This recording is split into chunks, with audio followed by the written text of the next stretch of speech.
Hello everyone, and welcome to the RV Inspection and Care channel. I'm Dwayne and I'm a certified RV inspector, and today we're going to be talking about our 5 best tips or lessons that we can share with you from our first full year of full timing on the road.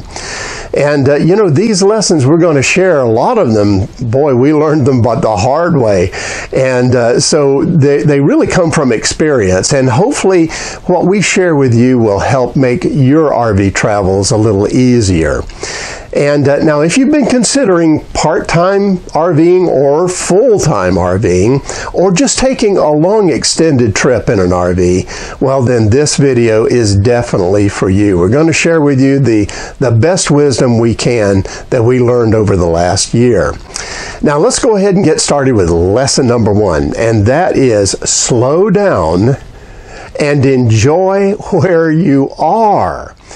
For whatever reason, it seems that newer RVers, and I've really talked to a lot of people about this, and everybody agrees that when they get on the road, it seems like you just get itchy feet syndrome. You know, you feel like you got to be traveling, you got to be going here, got to be going there, even though you know that it's not a good thing to do. And so we certainly fell into that trap ourselves. And what happens is this, you know, you get a little weary after a while. You know, you don't notice it right up front, but over the course of time, you just sort of get a little tired, and that takes away from your enjoyment of RVing. The other thing is that your stress level, your anxiety level increases, and once again, it's just not good for enjoying your time out on the road. So there is a need to kind of regulate what you're doing and watch it carefully. The point we want to make to all of you, my friends, is this. The fun of RVing is really not in the travel. It can be fun, but that's not where the real fun and enjoyment is. The real experiences are what you do and where you go and the things you see because of your travel. So don't kind of get the cart before the horse, you know, and think that the travel is what you need to be doing. No, travel is just a means to an end. The end is enjoying where you are. So what we recommend, what we're going to be doing going forward, is we plan that when we know we're going to an area, well, we're going to get there, you know, just get on the road, get there. And then when we're there, we're going to plan to be there for at least a couple of weeks, maybe longer, because we want to get to know the area. You know, we want to see it and take it in and really enjoy it. You can use your vehicle and do day trips at that point and get out there and see it. That way, you're not just rushing pell-mell all the time. It really will lower the anxiety level and make things a lot easier as you go. So lesson number 1, slow down and enjoy where you are, not always thinking about where you're going. Lesson number 2, the number 1 thing that we have to deal with in RVing that's an expense to consider, and it's everyday, an everyday expense, is camping costs, because you got to have some place, you know, to park that rig. And so your camping costs are the number 1 expense for most RVers. So how can you control that? Well, what we found is that you can easily control your camping costs through campground memberships or programs. And the number 1 membership that has really worked for us this past year is Thousand Trails. And I know some, when I say that, are going to roll their eyes, you know, and maybe they've heard bad things about Thousand Trails or whatever. But, you know, our experience has been very positive. We have had good experiences all across the country. So we can highly recommend it. But now, the point that we want to share here, most of all, is not only that we enjoyed staying where we did, but the savings was incredible.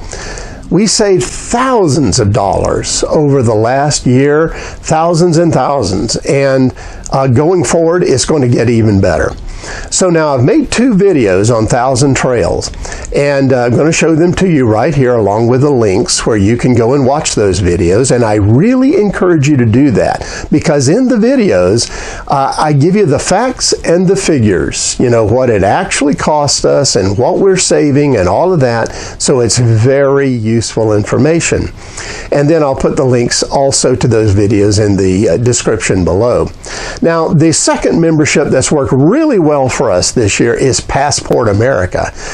We find that works best when you're out on the road because a lot of places you go when you're on the road and traveling, you know, there may not be 1,000 trails campground anywhere near you. And as a result of that, you've got to choose other campgrounds. Well, in many cases, they will accept Passport America and give you 50% off or so from your camping costs for the night. Well, that's really a great savings, and it's worked well for us all across the country. But we've even found that it works also when you get to an area. Sometimes we travel to an area and there wasn't really 1,000 trails there, so we're staying for, you know, maybe a week or so. Well, we found that still sometimes Passport America comes to the rescue, and it saved us money on weekly stays. So it's a really good membership to have. Now, the third membership that has saved us money this year was Boondockers Welcome.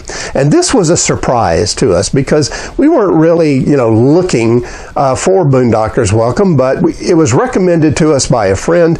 We started getting involved, and man, we really enjoy that program because you can stay overnight and be able to stay for $0. And I love that figure of $0 a night camping.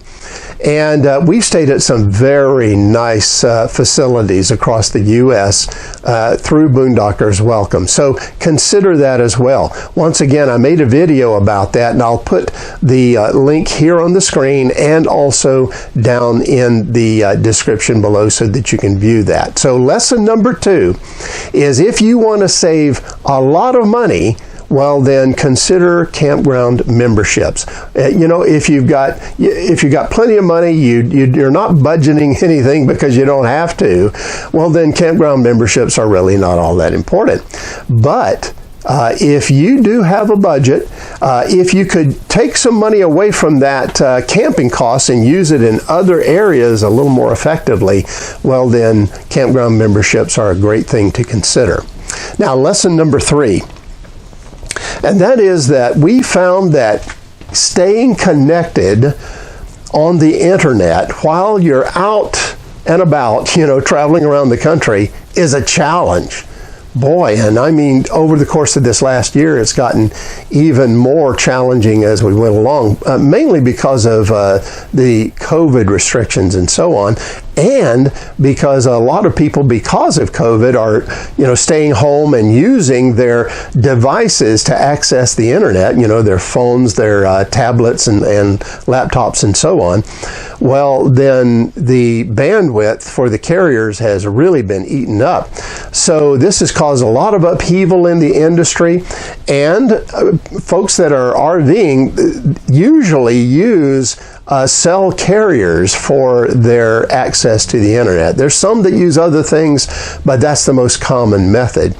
So there's a lot of volatility out there, and you need to be prepared for that. So now, once again, I made a video, and it really hasn't been all that long ago that I made it, that it gives you some very practical advice. And we learned these things the hard way. Let me tell you, we went through some trial and error and some expense here. But in the video, I explained to you really what carriers you need to focus on, the data plans that are good and useful, the equipment that you need, the strategies that you need to have in order to keep connected when you're out and about and on the road. So, you know, be sure to access that video at the link that I show you here on the screen, And then once again, there's going to be a link in the description below to lead you to that video. Now that leads us to lesson number 4, and that is that planning ahead is really a good idea, you know, when you're out on the road for a while. When you're just going for weekends or short trips in your RV, well, planning ahead is not nearly as important. You can probably figure your way around. But when you're out on the road, a ways away from any home base, you need to plan ahead a little bit. And you know, one of the reasons, again, goes back to COVID, because of COVID, there's been all this influx of people into RVing over the course of the last year. So there's a ton more RVers out there right now, and they are out there RVing just like you are. So they're getting reservations and filling up campgrounds. And if you don't have a reservation, you can find yourself in, you know, a difficult and tight situation, not having any place to stay very easily now. So we recommend plan your trips. It worked so much better for us when we planned things in advance. And I know that doesn't appeal to everybody, you know, but we found that the more you're out there on the road, the longer you're out there, and the bigger your rig, oh my goodness, well then you really should plan your route, your stays, everything. Things go smoother, you don't have near as much stress and anxiety, and you don't have these big issues come up while you're out there on the road. So now again, I made a video on how we use RV Trip Wizard to lay out our trips, to lay out our routes and all of that, and how it's been a real help to us. So go to the link that's on the screen or in the description below, and there'll be a lot more information on that. But one other point I want to make about you know, planning ahead is something that gets a little short shrift among a lot of RVers is when they're away for a while and they're out on you know, on the road, they forget about the maintenance that needs to be done on their RV. But folks, I'm here to tell you, if you don't keep up the maintenance, well, you're going to regret that. It's going to come back and bite you somehow, and it's going to cost you a lot more than if you would just keep up the maintenance as you go. So when you're out there for a while, try to plan to be in an area where you know that there's an RV tech or an RV service center that can be trusted and reliable, and then plan ahead to be there for a little while and let them, you know, catch you up on that RV maintenance. And as a result, you'll have a lot better trips, more safe trips. You won't have as much going wrong while you're out there on the road. So once again, it's a good idea to plan ahead for those things. Now, lesson number 5, and that is, if you're going to be out there traveling, get a fuel discount card or program and use it. This is the second best way to save money of all these, you know, 5 lessons that we're sharing with you. This was the second best way we saved money.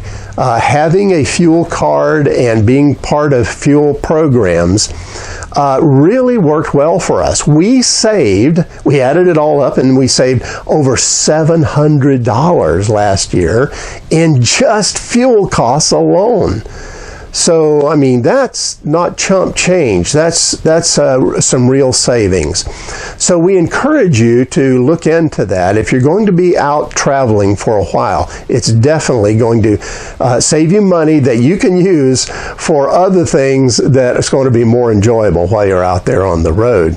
Now, I did make a couple of videos about this, but to be honest with you, things are changing a lot in that particular area, and there's a need for an updated video, and I'm going to bring that out in the next month or so. So when it comes out, a new video on fuel cards and programs, then be sure to check it out, because it's a very important piece of the puzzle when you're traveling in your RV. Well, those are the 5 best lessons that we learned that we wanted to share with you this really works. And you know, it's not just that it worked for us, but we keep tabs with other RVers, and these are the things that folks are learning and understanding and being able to save money and being able to enjoy their travels more by applying these lessons. So I hope what we've covered will work well for you in that area as well. And by the way, if you have suggestions, you know, other ideas that's really worked well for you that we didn't even cover in this video, well, please leave them in the comments below, because we would love to hear from you. That way we all benefit from each other's experience. Well, that's it for now. Have safe and happy travels, my friends. Until next time.